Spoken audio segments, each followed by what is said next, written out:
Hello बच्चों, तो स्वागत है आप सभी का आपका अपना ही इस YouTube चैनल मिशन टू पे।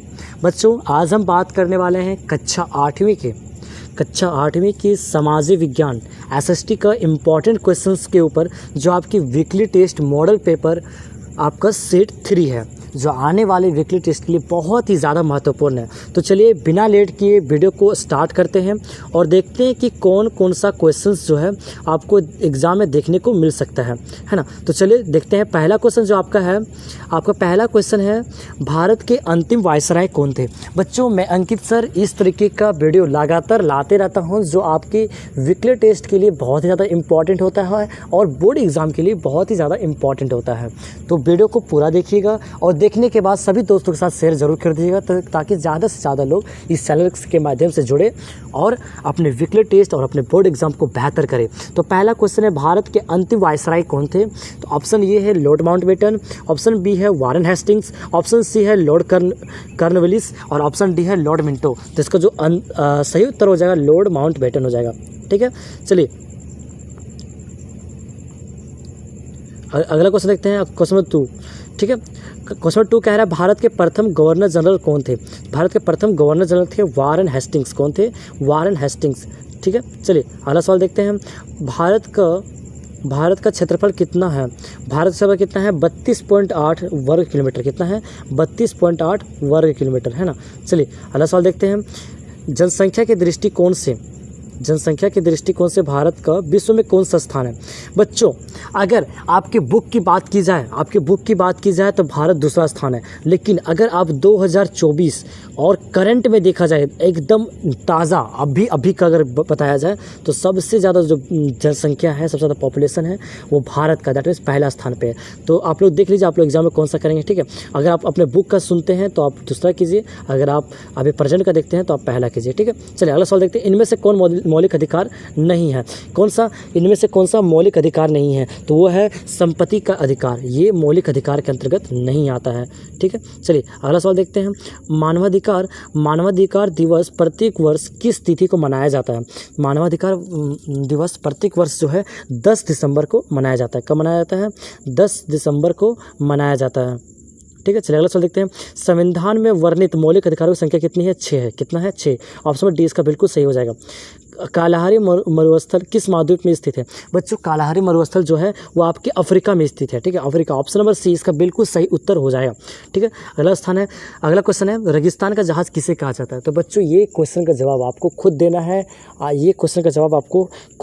देना है। कमेंट बॉक्स में कमेंट करके। तो फटाफट दीजिए, बहुत ही ईजी सवाल है, जो क्लास 5-4 के बच्चे भी बता सकते हैं। तो रेगिस्तान का जहाज किसे कहा जाता है? हाथी, ऊंट, बैल, घोड़ा, किसको कहा जाता है बताइए, है ना। विश्व का सबसे बड़ा गर्म मरुस्थल कौन सा है? तो सबसे बड़ा गर्म मरुस्थल है सहारा मरुस्थल। कौन सा है? सहारा मरुस्थल। ठीक है, झारखंड में कितने लोकसभा सीट है? तो झारखंड में मात्र 14 लोकसभा सीट है। कितना है? 14 लोकसभा सीट है। ठीक है, चलिए अगला सवाल देखते हैं। झारखंड में कितनी विधानसभा सीट है? तो झारखंड में आपका 82 विधानसभा सीट है। कितना है? 82। ऑप्शन ये इसका बिल्कुल सही उत्तर हो जाएगा। अगला क्वेश्चन है, क्षेत्रफल की दृष्टि से भारत का कौन सा राज्य सबसे बड़ा है। तो क्षेत्रफल की दृष्टि से देखा जाए तो वो राजस्थान राज्य है, जो सबसे बड़ा है ना। चलिए अगला सवाल है, कोडरमा किस लिए प्रसिद्ध है। तो आप सभी को पता है, कोडरमा अभ्रक के लिए प्रसिद्ध है। किसके लिए प्रसिद्ध है? अभ्रक के लिए, है ना। अगला क्वेश्चन है, झारखंड की उपराजधानी कहाँ है। तो झारखंड की उपराजधानी कहाँ है? दुमका में। कहाँ पे है बच्चों? दुमका में, है ना। चलिए अगला सवाल देखते हैं। झारखंड के प्रमुख त्यौहार कौन कौन से हैं।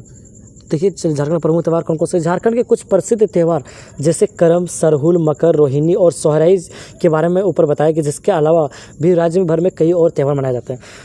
तो देखिए, क्वेश्चन कह रहा है झारखंड के प्रमुख त्यौहार कौन कौन से। तो आप लिख सकते हैं, झारखंड के प्रमुख त्यौहार करम है, सरहुल, मकर, रोहिणी और सोहराई, है ना। ठीक है, चलिए अगला सवाल देखते हैं। रेगिस्तान किसे कहा जाता है। रेगिस्तान किसे कहा जाता है? जिन क्षेत्रों में शीत ऋतु का औसत तापमान 0 डिग्री से कम होता है और इलाके ठंडे रेगिस्तान या शीत रेगिस्तान कहलाते हैं। जिस क्षेत्र में शीत ऋतु का औसत तापमान, शीत ऋतु मतलब ठंडा ऋतु का, तो ठंडा ऋतु का औसत तापमान जो होगा 0 डिग्री से भी कम होगा। ठीक है, 0 डिग्री से कम होगा तो उसको रेगिस्तान कहा जाता है, फिर शीत रेगिस्तान भी कहा जाता है। ठीक है, चलिए अगला सवाल देखते हैं।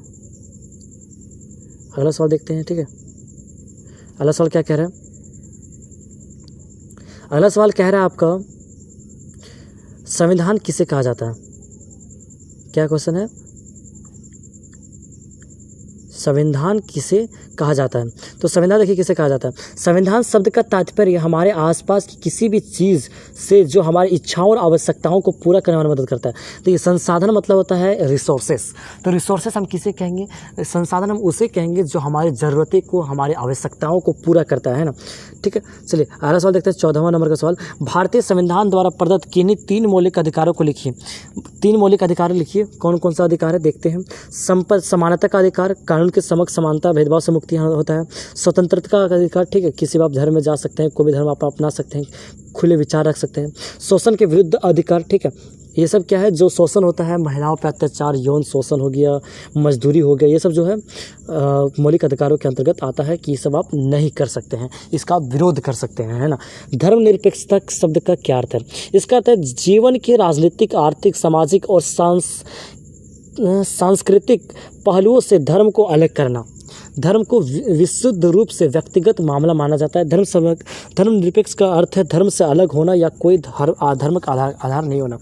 धर्मनिरपेक्षता का मतलब होता है आप किसी भी धर्म को नहीं मानते हैं, है ना, चाहे वो राजनीतिक स्तर से हो, चाहे वो सांस्कृतिक स्तर से हो, चाहे वो आप आर्थिक स्तर से हो, आप किसी भी धर्म को नहीं मानते हैं, दैट मीन्स आप धर्मनिरपेक्ष को मान रहे हैं। तो यही इसका कहने का तात्पर्य है। तो बच्चों ये रहा आपके वीकली टेस्ट के महत्वपूर्ण सवाल जो आपके एग्जाम में सीधे देखने को मिल सकते हैं। तो बच्चों जो इस चैनल पर नया हो, चैनल को सब्सक्राइब कर बेल आइकन को जरूर से जरूर प्रेस कर लेना ताकि आने वाले सभी वीडियो का नोटिफिकेशन आपको मिल सके। और एक बात बच्चों, जो आप लोग चैनल पर नए आए हो, आप वीडियो को देखने के बाद सभी दोस्तों के साथ शेयर जरूर से कर देना, ठीक है, ताकि उन लोगों को भी मिशन 2 के बारे में पता चल सके। क्योंकि हमारा जो चैनल है वो आपके वीकली टेस्ट को मजबूत करता है, आपके बोर्ड एग्जाम को मजबूत करता है। ठीक है, तो फिर मिलते हैं किसी नए वीडियो के साथ, तब तक के लिए बाय बाय।